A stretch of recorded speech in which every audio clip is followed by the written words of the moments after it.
Hello, and welcome to today's trending contract, Eat My Skad, set in Sapienza and supplied to us today by Tickle a Pickle 92.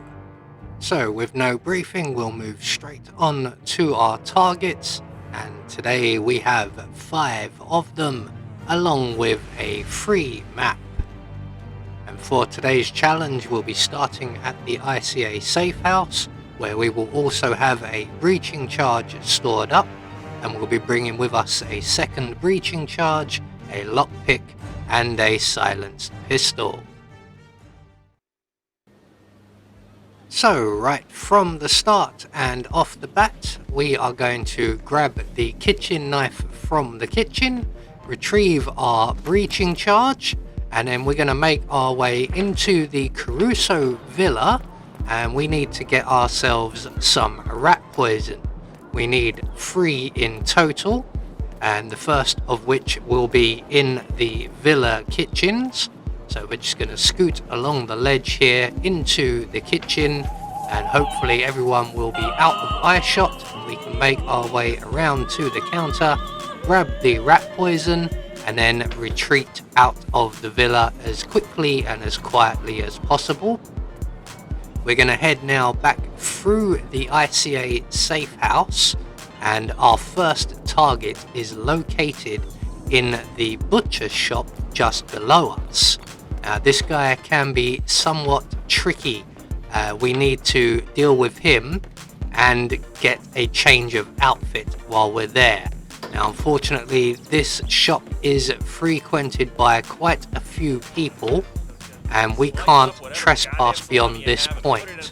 So what we're going to do is wait for the 2 customers to leave, and for the gentleman who is about to come and stare through the window, there he is, to also vacate the area, and then we can then approach our target, this gentleman right here. So what we're going to do is crouch down, quickly get behind him and render him unconscious, and as quickly as we can get him into the freezer here. And you may have noticed on the minimap someone did come into the shop just as we were doing that. So we're going to grab the meat cleaver from the counter here, throw that at our target and eliminate him. We're going to take his outfit and grab the propane cylinder, and then we're going to try and sneakily exit the freezer area. We're then going to make our way over to the alfresco dining area just here in the plaza, and we will encounter 2 of our targets, both of whom sitting down enjoying a nice cup of coffee. So we're going to distract one of them away from their coffee and add our rat poison to it, and in a moment she will sit back down and retrieve her coffee. We're just going to deposit our propane cylinder on the floor there for the time being. We don't need it just yet, and we'll come back for that shortly. So we're going to make our way into the bathrooms and await the arrival of our first target, and she is an explosive device elimination. So we're going to close the door behind us, render her unconscious, and we do need to do this rather quickly as well, as both of these toilet cubicles are frequented quite regularly. So we're going to place our breaching charge by her head, blow the breaching charge and eliminate our target, and then quickly deposit her in the canvas crate provided. So we now need another rat poison, and the next nearest available one will be in the ice cream parlor. So we're just going to follow the kitchen assistant in through the door here, up into the ice cream parlor, avoiding the chef who is an enforcer. We're going to grab the rat poison from the counter and head back down to the alfresco dining area in the main square.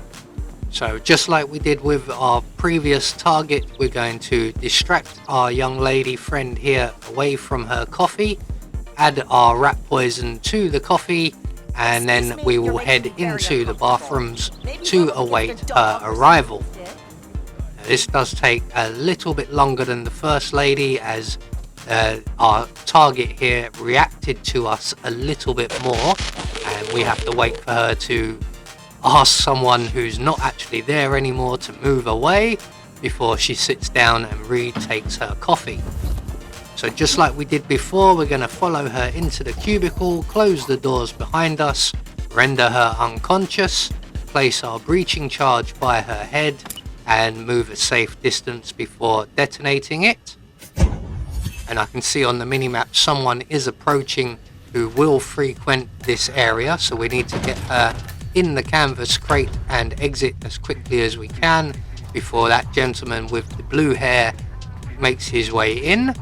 We can exit the bathrooms, retrieve our propane cylinder, and we can now make our way down to the beach area, and we're heading to the promenade, or underneath the promenade should I say, and we're heading for the loose wall that leads to the biolabs, hence the propane cylinder. So we're just going to drop that on the floor by the wall, move a safe distance away, and put 2 bullets in the cylinder to blow the wall open. That will cause a bit of panic, and we're just going to wait out while all of the bodyguards run around like headless chicken or chickens. And inside that wall, in the biolab, just beyond the wall, is our 3rd and final rat poison that we require. So we're just going to wait for all of the guards to calm down and go back to their usual routines. We're just going to give them all a chance to get away, as a couple of the guards from the biolab came running out.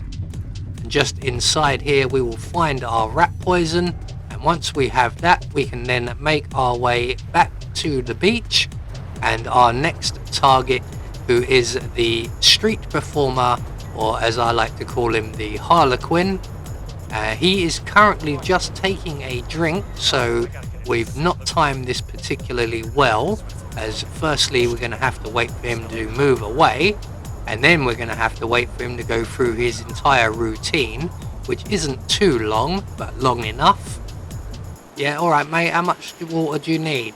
There's a whole ocean just off to your left there, or to our left should I say, you're right. So once the Harlequin moves away, we can add our rat poison to his bottle of water, if he's left any. We're going to select our kitchen knife that we collected earlier on, and make our way into the apartment building, as the Harlequin will prefer throwing up in a bin here rather than either of the toilets nearby. So once the Harlequin has gone through his routine, he will come back to the water, he will get sick, he will come to throw up in this bin, and we can then launch our kitchen knife at the back of his head. We're going to hide him on the stairs just around the corner here, so that no one spots him if they look in through the windows, and we can then move on to our final target, who is the priest. But before we can deal with him, we need our suit back.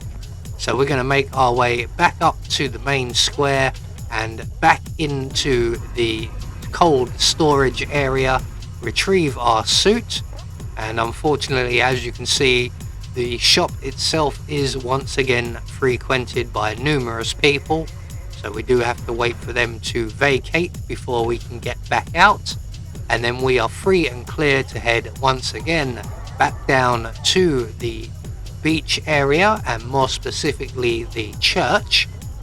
We're going to go in through the main entrance to trigger the conversation between the priest and the scientist, and she's going to go and give confession, or receive confession, I'm not sure how that works.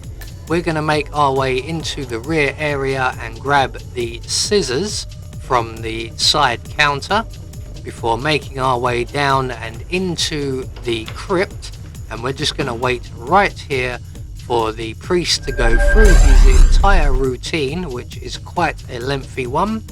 But once he makes his way down to his cells, we can open up the door to the crypt, and once we get a lock on, we can launch our scissors at the priest's head, and that is our final target dealt with. So all that's left for us to do now is to make good our escape, and the nearest available safe exit in this instance will be the speedboat at the harbour. So there we go, one more trending contract taken care of, and once we're out into the open waters we will get confirmation all of our targets have been eliminated according to plan. We had no objectives to worry about, and in turn that will gain us a silent assassin rating. I have been Anubis, and I will see you all in the next video.